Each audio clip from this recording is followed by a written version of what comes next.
Hi hello ನಮಸ್ಕಾರ ಎಲ್ಲರಿಗೂ welcome back to my YouTube channel.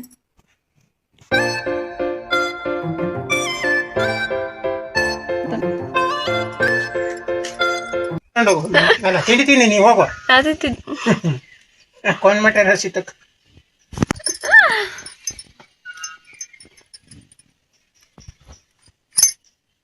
Taste ಇರ್ತಾವಮ್ಮ ಇವು ಮೀನು.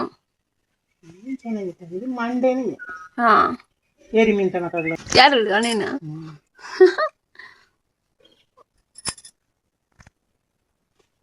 ನಾವು ಅವತ್ತದು ತಗೊಂಡ ಚೆನ್ನಾಗಿತ್ತು ಏರಿ ಮೀನು. ಕೆಂಪು ಮೂತಿ ಎಲ್ಲ ಆಯ್ತದ.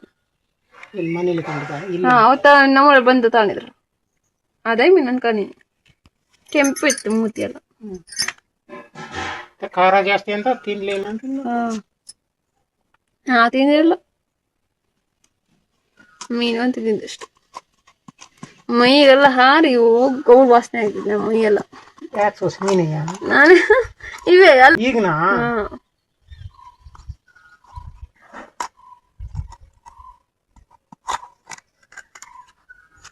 ಆ ಚಾಕು ಹೋಯ್ತು ಚೆನ್ನಾಗಿತ್ತು. ಕೊತ್ತಿ ಎಲ್ಲ ಇದ್ ಮಾಡಿದ ಅದಕ್ಕೆ.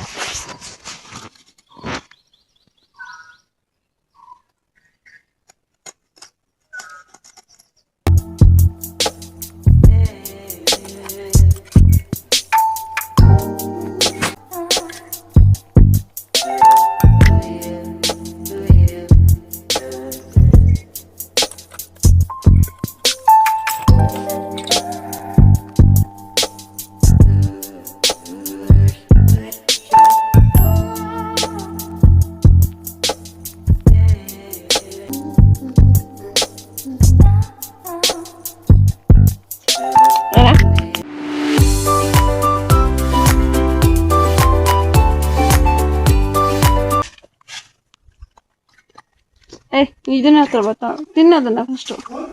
ಆಹಾ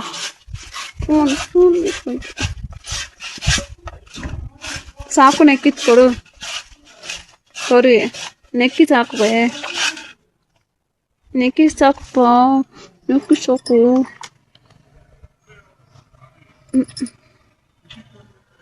ಸಾಕ ಏನಿಲ್ಲ ಅಲ್ಲಿ ತಿನ್ನಕಲ್ಲಿ ಅವಳು ಏನು ಪೂರ್ತಿ ಪಾತ್ರೆ ತೊಳೆದ್ಬಿಡು, ಚೆನ್ನಾಗಿರುತ್ತೆ. ಪೂರ್ತಿ ಪಾತ್ರೆ ತೊಳೆದ್ಬಿಡು, ನೀನೇ ತೊಳೆದು ಆಯ್ತಾ. ಮುಖ ಅಲ್ಲಿ ಚಿಕ್ಕ ಮಕ್ಕಳೆಲ್ಲ ಓಡಾಡ್ತಿರ್ತಾರೆ, ಸೊ ಅದಕ್ಕಾಗಿ ಒಂಥರ ಕಾಣಿಸುತ್ತೆ. ಬೆಳಗ್ಗೆ ಮಾರ್ನಿಂಗ್ ಕ್ಲೀನ್ ಮಾಡಿದ್ದು.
ಕಬ್ಬು ಬೆಳಿತಾರೆ, ಅದ್ರದ್ದು ಪ್ರೋಸೆಸ್ ಏನೈತೆ ಅದೆಲ್ಲ ವಿಡಿಯೋ ಮಾಡ್ಕೊಂಡಿದ್ದೀನಿ ನೋಡಿ. ಶರಾವತಿ ಮುಳುಗಡೆ ತುಮ್ರಿ ಬ್ಯಾಕ್ ರೋಡ್ ಇಂದ ಮುಳುಗಡೆಯಾಗಿ ನಾವು ಇಲ್ಲಿಗೆ ಬಂದಿರೋದು. ಈಗ ಸುಮಾರು ಇಲ್ಲಿ ನಮ್ಮ ಅಪ್ಪ ಅಜ್ಜಂದಿರೆಲ್ಲ ಬಂದು ಹೆಚ್ಚು ಕಮ್ಮಿ 65-70 ವರ್ಷದ ಇತಿಹಾಸ. ಮುಂಚೆ ಎಲ್ಲ ಅಲೆಮನೆ ಮಾಡೋದು ಹೇಗಪ್ಪ ಅಂತ ಹೇಳಿದ್ರೆ ಈ ಕೋಣನ್ನ ತಿರ್ಸಿ ಅಲೆಕಣೆಯಲ್ಲಿ ಎಲ್ಲವನ್ನು ಮಾಡ್ತಿದ್ವಿ.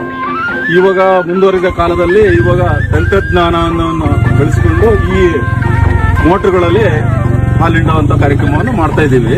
ಪ್ರತಿ ಒಂದು ಮನೆಯಲ್ಲೂ ಹೆಚ್ಚು ಕಮ್ಮಿ ಅವರಿಗೆ ಮನೆಗೆ ಆಗುವಷ್ಟು ಕಬ್ಬನ್ನು ಬೆಳಿತಾರೆ. ಇಲ್ಲಿ 1.5-2 ತಿಂಗಳು ಆಲೆ ಮನೆ ಅಂತಕ್ಕದ್ದು ನಡೀತಾ ಇರುತ್ತೆ. ಇದೊಂದು ವಿಶೇಷವಾದ ಕಲೆ ಅಂತಾನು ಹೇಳ್ಬೋದು. ಅದಕ್ಕೆ ಪೇಟೆಯಲ್ಲಿ ಬೆಲ್ಲ ಅಥವಾ ಸಕ್ಕರೆ ಅಂತದ್ದು ಮಾರು ಹೋಗಿದ್ದಾರೆ. ಇಲ್ಲಿ ನಮ್ಮೂರಲ್ಲಿ ಅದನ್ನ ಬಿಟ್ಟಿಲ್ಲ, ಇಲ್ಲಿವರೆಗೂ ಅದನ್ನ ತಗೊಂಡು ಬರ್ತಲೇ ಇದ್ದಾರೆ, ಮುಂದುವರ್ಸ್ಕೊಂಡು ಬರ್ತಲೇ ಇದ್ದಾರೆ. ನಮ್ಮ ಅಜ್ಜ ಅಜ್ಜಿ ಕಾಲದಿಂದಲೂ ಅದನ್ನ ಬಿಟ್ಟಿಲ್ಲ. ಅದೊಂದು ಒಳ್ಳೆ ಬೆಳವಣಿಗೆ ಅಂತ ನಮಗೆ ಈಗಿನ ಒಂದು ತಲೆಮಾರಿಗೆ ಅನಿಸ್ತಾ ಇದೆ. ಹಾಯ್, ಎಲ್ಲರಿಗೂ ನಮಸ್ಕಾರ. ನಾನು ಮೀನು ಸಾಂಬಾರು ಅದು ಬ್ಲರ್ರಾಗಿ ಮಾಡಿದ್ದೆ. ಯಾಕೆ ಅಂತಂದರೆ ಚೆನ್ನಾಗಿ ಕಾಣಿಸೋದಿಲ್ಲ ನೋಡೋದಕ್ಕೂ ಇದ್ದಲ್ವ.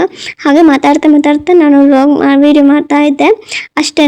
ಇಲ್ಲ ಅಂದರೆ ನಾವು ಕ್ಲೀನಾಗಿ ಮಾಡ್ತೀವಿ. ಅವತ್ತು ತುಂಬ ಅರ್ಜೆಂಟ್ ಕೆಲಸ ಆಯಿತು, ಸೊ ಹಾಗಾಗಿ ನಾವು ಹಾಗೆ ಮಾಡಿದ್ದೀವಿ. ಯಾರು ತಪ್ಪು ತಿಳ್ಕೊಬೇಡಿ, ಕ್ಲೀನಾಗಿ ಆ ಥರ ಮಾಡಿಲ್ಲ ಅಂತ ಅಂದ್ಬಿಟ್ಟು. ನಾವು ಕ್ಲೀನಾಗಿ ಡೈಲಿ ಮಾಡ್ತೀವಿ, ಆದರೂ ಅರ್ಜೆಂಟ್ ಇದ್ದಾಗ ಈ ಥರ ಮಾಡೇ ಮಾಡ್ತೀವಿ, ಸಹಜ ಅಲ್ವ.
ನನ್ನ ವೀಡಿಯೋಸ್ನ ನೀವೆಲ್ಲರೂ ನೋಡ್ತಾ ಇದ್ದೀರಾ, ನಿಮಗೆ ತುಂಬ ಥ್ಯಾಂಕ್ಸ್ ಅಂತ ಹೇಳ್ತೀನಿ. ಹಾಗೆ ಸಬ್ಸ್ಕ್ರೈಬ್ ಮಾಡಿಕೊಂಡು ವೀಡಿಯೋ ನೋಡಿ, ಅವಾಗ ಖುಷಿ ಆಗುತ್ತೆ, ನಮಗೆ ವೀಡಿಯೋ ಮಾಡಬೇಕು ಅಂತ ಅನಿಸುತ್ತೆ.